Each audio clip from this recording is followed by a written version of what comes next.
தமிழர் கட்சியினுடைய விதை வீரியமான விதை. அவன் 10 பேரை நினைக்காத.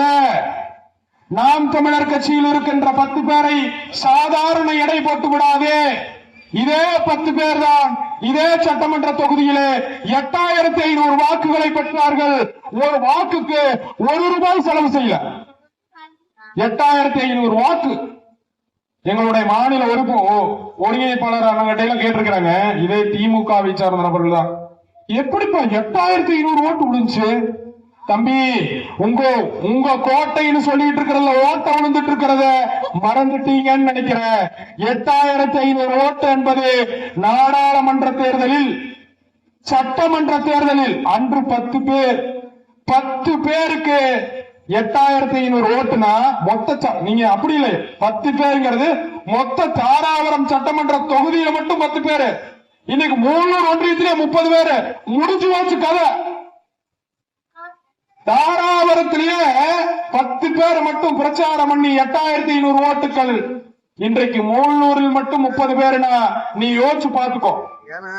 அதனாலதான் பயக்கிற, அங்க ஓடாத இங்க ஓடாத, ஆட்டு ஆச்சா போச்சான். சாமி, அண்ணன் 1 அடி வச்சாருன்னா தம்பி 10 அடி வைப்பாங்க. சரியா? அவர் வேலை பார்த்துக்குவாரு. இந்த லோக்கல் பாலிடிக்ஸ் எல்லாம் நாங்க பார்த்துக்குவோம். எல்லாம் படிச்சவங்க தான். நான் பிகாம் படிச்சிருக்கேன், தம்பிகள் எல்லாம் கல்லூரியில படிச்சுட்டு இருக்காங்க. எல்லாம் படிச்ச மக்கள்கள். யாரிடமும் அடிபடியாத ஆட்சி அதிகாரத்தை அமர்த்த வேண்டும் என்கிற ஒற்றை காரணத்திற்காக நான் தமிழர் கட்சியினுடைய ஆட்சி இந்த மக்கள், சாதாரண எளிய மக்களும் அனுபவிக்கப்பட வேண்டும் என்பதற்காக இந்த ரோட்டில் இந்த இடத்துல கத்திட்டு இருக்கிறோம். சரியா?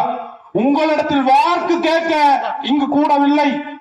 எதிர்கால தலைவர்களுடைய வாழ்க்கையை மாற்றுவதற்காக, அவர்களுக்கு தூய குடிநீர், தூய காற்று, இதை அப்படியே வைத்து விடுவதற்காக, அவர்கள் அனைத்தையும் அணுகுவதற்காக, இந்த வளங்களை எல்லாம் காப்பதற்காக நாங்கள் கத்திக் கொண்டிருக்கின்றோம்.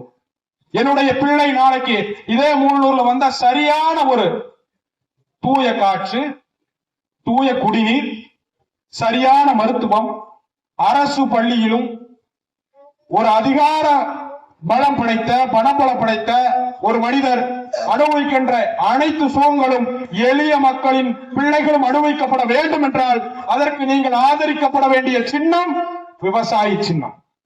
அதை மறந்துடாதீங்க. நாங்க இப்பவும் சொல்றோம், யார வேணாலும் நம்புங்க, திமுகவை நம்பாது.